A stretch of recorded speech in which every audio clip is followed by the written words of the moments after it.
Welcome to the podcast. If you'd like to listen to an ad-free version of this episode and all of our episodes, then search True Crime Today Premium Plus on Apple Podcasts and press subscribe. That's our premium channel where all of our ad-free and advanced episodes live, all in one place. True Crime Today Premium Plus. Search it on Apple Podcasts and press subscribe. Even try it for 3 days free. They thought they'd get away with it until now. This is Hidden Killers with Tony Brueski, featuring retired FBI Special Agent Jennifer Coffindaffer.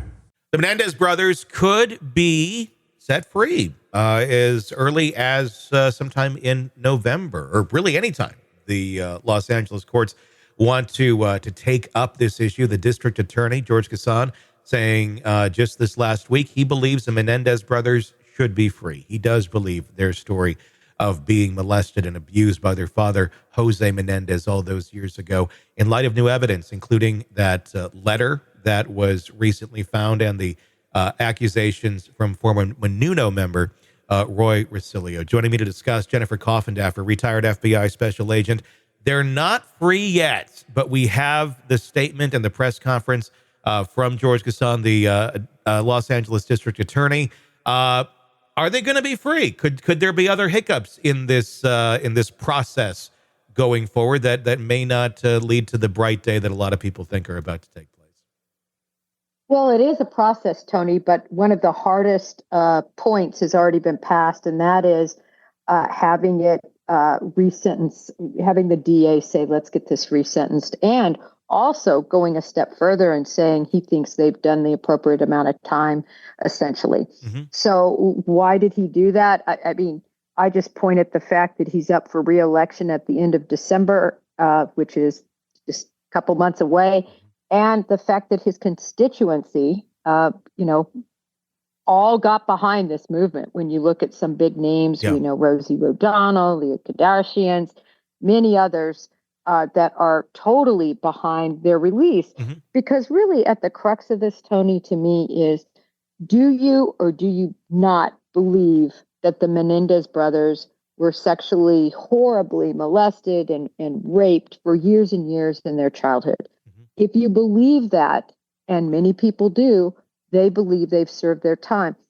For me, I just don't believe it. It's not. It just comes down to the timing of everything. How in the world did we not hear word one about this? Not with his first attorney, not in hours and hours of tapes, which were privileged and confidential with their therapists. Why did none of this come out until the trial and a change of attorney? And then all of a sudden, all of this horror was laid out, including the fact, by the way, according to both brothers, Lyle Menendez sexually assaulted on multiple occasions Eric with a toothbrush. Yeah. So, and then, of course, everybody says, well, how would he know to do that as a child? Well, it wasn't like he was 8.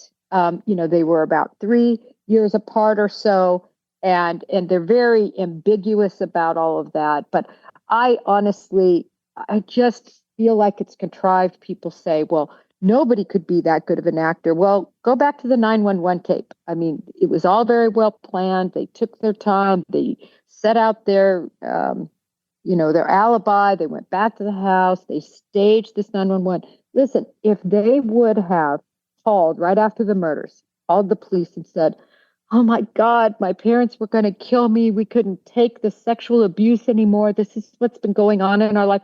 I think many people would say, whoa, wait a minute. There's a reason for all of this. But that's not what happened in the least. I don't know that in 1989 that would have been the result. If they called and said, my parents were sexually abusing us, we had to kill them, I think they'd be in jail immediately, quite honestly. I don't think they would have had that time to go and go on the shopping spree and such. It was just such a different place for men or boys to be believed on that subject. I mean, we were literally having debates at that point in time in courtrooms and on talk shows and things of that nature of, can a man be raped? Can a boy be raped? Like, literally, can it happen? And some of the the output at that time and the common belief at that time was, well, you don't have the goods to be raped. That's not, and we know that's not an accurate statement. Men can certainly be raped and violated in many different ways. It's just we didn't really talk about it much back then. And more or less, if it happened to you, and certainly women know this, you don't want to talk about it. Especially for men. I think the culture is still very much there for men today, not wanting to talk about it for fear of what the public repercussion is going to be and what people are going to think. And it's a sad place that that's where we are. But all these years later, trying to determine if this happened or didn't happen, I don't know. I mean, I feel like that's almost kind of settled history that this happened, especially with the Menudo allegations. There's other members that claim that they are willing to talk now too, besides Roy. And yeah, going back to that toothbrush, the fact that he went into the woods, I mean, he testified to that in the first trial and even broke down and apologized for that. I mean, that is the work of someone who was sexually abused. That's not the work of a healthy child that it just came to mind, hey, let me go rape my brother with a toothbrush in the woods. I mean, that is, I almost would say, surely someone who's been sexually abused. Wouldn't you? I agree if it happened. Yeah. I just struggle with it. How come it took over 30 years for Roy to come out and say this happened? 30 plus years and amidst a deal. You know, he was in the middle of doing some sort of production, TV or movie type story. Wow. To add that bit of salacious piece into it, I think, became more obvious that somebody might want to do a deal with him, right? And then the letter hasn't been authenticated. My point is, how much time was really spent on authenticating this abuse? I know family members are coming forward and saying, listen, he treated them bad, but of course, none of them have firsthand knowledge of anything that happened. Yeah.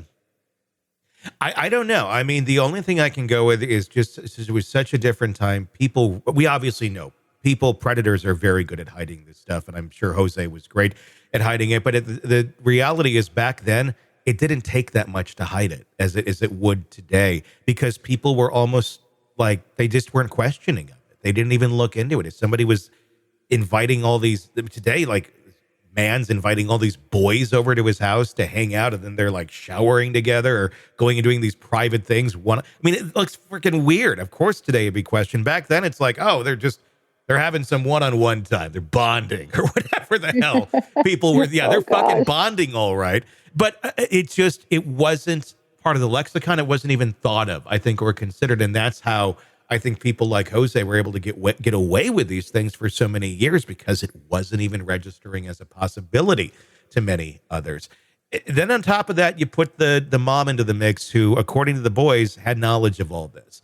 That's a major betrayal. Is it something, and I think they look back on it, I think they do regret, I think they've even said it, having to have murdered their mom, but I feel like they didn't really have much of a choice when they were in that situation. And I'm sorry, that's a horrible thing, to know that your significant other, the other parent to your children, is sexually abusing them, and you're just like, don't break up the family, it would be too hard to deal with that. No. If you have knowledge of this and you're just standing back, you are just as willing a participant as well if you're not willing to stand up for your kid. I don't care what year it is or how uncouth that may have been. Tony, I mean, you bring up great points. You really do. And certainly if this took place, I sympathize, empathize. I think it's horrible. But they were 18 and they were 21. One was away at Princeton, and the only reason he was back home was because he lied and cheated. Yeah. And they wanted to kick him out, but he ended up getting a suspension. But my point is, and everybody's also forgotten, these boys were burglarizing houses all over the place. They had, their moral compass was a hot mess. Yeah. No, so how many people who are sexually abused like that are running around houses and stealing all of this, fencing it, and then using the money to live high on the hog? I don't know the answer to that. I think if you statistically look, and I don't have the numbers in front of me, but if you statistically look at people who have been sexually abused repeatedly at a young age, especially by people that they trust, their parents, I think you're going to see a high rate of them going out into life, committing crimes, bad behavior, bad acts. I think that could be easily found as a correlation. Not everybody's going to go break into houses and such, but I'm sure you have a certain percentage. What's causing that behavior? These kids had everything. Why would they be acting out and trying to get caught in some sort of an act? What's the reasoning behind doing these sort of things? It's not like they needed it for any reason. They weren't desperate. They were very well off. But obviously is a way that they were acting out. And I don't know. I mean, I can't say it's 100% because they're being sexually abused, but it sure shows a sign of really bizarre behavior from kids who otherwise really don't have a reason to be exhibiting bizarre behavior unless something else is going on, unless there is abuse that's going on behind the, beautiful walls and the gate of their mansion that everybody thought everything was perfect at. Well, a lot of kids who come from a lot of wealth like that do things like this because, especially in this case, we know, if nothing else, that Jose kept a tight hand over them, would have fits and everything if they lost at tennis and felt like they were spoiled and did all these things when he found out about the burglaries, to make them repay their debt and basically seemingly enjoyed humiliating them. So I have no doubt that they wanted to get out from underneath the hand of this guy and get to their money. That's what I think the motive was. I know it's very unpopular right now. The whole needle has shifted. And again, if it wouldn't have come up so late, and if they weren't such great actors in other realms and all their past criminal history didn't exist, maybe. But I just haven't seen the proof. I feel like they're a big conglomerate of a bunch of horrible things that happened to them. And I think some of it was ended up mixing together. Was there some desire to get that money? Sure. I bet there certainly was. Was there a desire to get away from someone who'd been abusing you your entire life? Sure. Was there anger at mom for enabling it? Yes. Was the correct answer to the puzzle, let's go kill them? No, probably not. Not a great idea. But if you look at like battered spouse syndrome and what we understand today about abuse and psychology and how that can all just build up to such a breaking point, I think it makes a lot more sense that they did what they did. And maybe there was a bit of greed mixed into it, but I don't think greed was a mitigating factor. I think if it was just greed, none of this would have happened. You mix in the sexual abuse to it and the hate and the just that fire that would be brewing deep down to destroy the person that did that to you and maybe doing it to other people, I imagine is very, very great. And if there's a promise of some wealth on the other side after you get rid of the person who's destroyed you your entire life, I guess maybe it's a little like light at the end of the tunnel. But I do think the sexual abuse is what drove it more than anything. Yeah, the money in, it puts a kind of a little different spin on it. But again, all these years later, if the abuse took place, my opinion is that they've served their time. But let me ask you this, Tony. Yeah. For all the people that, at least in my view, they're truly victims. Yeah. They endured horrible things by their parents, incest and molestation. For all those real victims, if Lyle and Eric are not real victims, I just think it is such, and that's how I see it. I see it as such a slap in the face to the people who were truly victimized. And guess what? They didn't commit these well thought out, planned murders of their family members and then, lie about it.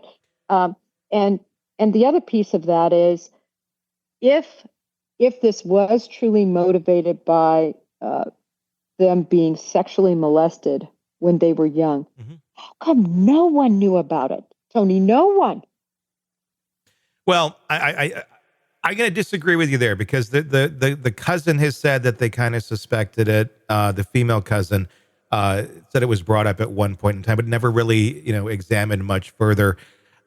Again, people didn't talk about this. So that's not shocking to me that no one knew about it. I think a lot of people did know that Jose was doing this. that didn't even know that the brothers were having this happen to them. I mean, including the Menudo guy. I mean, there's a lot of logical reasons why this wasn't talked about for so many years. If we're going to have that argument on why did these men not talk about it, then the same question can be asked of all females too. Why didn't you report it earlier? Why is it taking all these years later to come back? Because of the trauma, because that's how our brains work is really the answer. Logically, does it make any sense in terms of fighting crime, in terms of getting these people and catching them? Does it make any sense? No, not at all. But it's self-preservation, I think, that keeps people from holding back. Is that the case here with the Menendez brothers? Probably not to the full extent that we see in other cases. But I do think that is certainly part of the equation here, and that we're talking about 3 different decades where this all would have taken place in different steps and different stages, and coming to terms with it and coming out with it. You got to look at it in the perspective of those different eras, and I know you do. So I agree. If they are in fact guilty, I mean, we know they did it, but if they were not abused, yes, what a slap in the face. I do believe they were, though. And that being said, that's where I believe that justice is now being served, or that the chance for them to have some freedom after what they endured, I think, is called for. And so what does that mean, Tony, as a precedent we're setting? So now individuals who are accused of murdering their parent or the person that purportedly sexually abused them, do they come out now and does everybody just go to the floodgates and say, listen, I was abused and that's why I committed that murder. That's why I set them on fire. That's why I slit their throat. That's why I killed them with 15 rounds. That's why I reloaded. At what point does it end?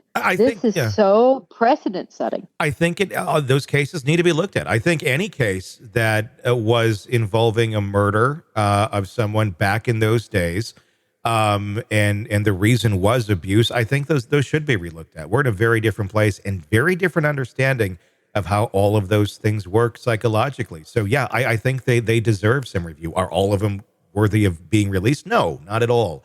And some of them were just, premeditated, cold-blooded murder. But I think you probably got a handful of people, probably more than a handful of people, who went out, stood up for themselves. Unfortunately, it ended in the murder of their perpetrator.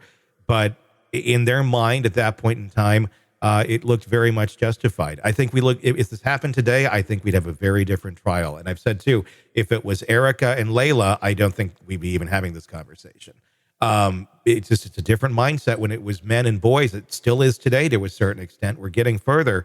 But yeah, I think the answer is yes. We need to relook at some of those cases from a different place in time where we weren't looking at things from a more compassionate standpoint to those who've been abused. Welcome to the podcast. If you'd like to listen to an ad-free version of this episode and all of our episodes, then search True Crime Today Premium Plus on Apple Podcasts and press subscribe. That's our premium channel where all of our ad-free and advanced episodes live, all in one place. True Crime Today Premium Plus. Search it on Apple Podcasts and press subscribe. Even try it for 3 days free. You're in the thick of a true crime saga, every detail sinking in, and then, wham, a commercial about something you couldn't care less about. It's like being served a microwaved dinner at a 5-star restaurant. But it doesn't have to be this way. Go for True Crime Today Premium Plus on Apple Podcasts. With True Crime Today Premium Plus, you get uninterrupted, ad-free episodes, extended interviews that dig even deeper into the muck, and early access so you can brag to your friends. It's like ordering the secret menu at a crime buffet. So, search for True Crime Today Premium Plus on Apple Podcasts, subscribe, and savor every twisted detail without interruption.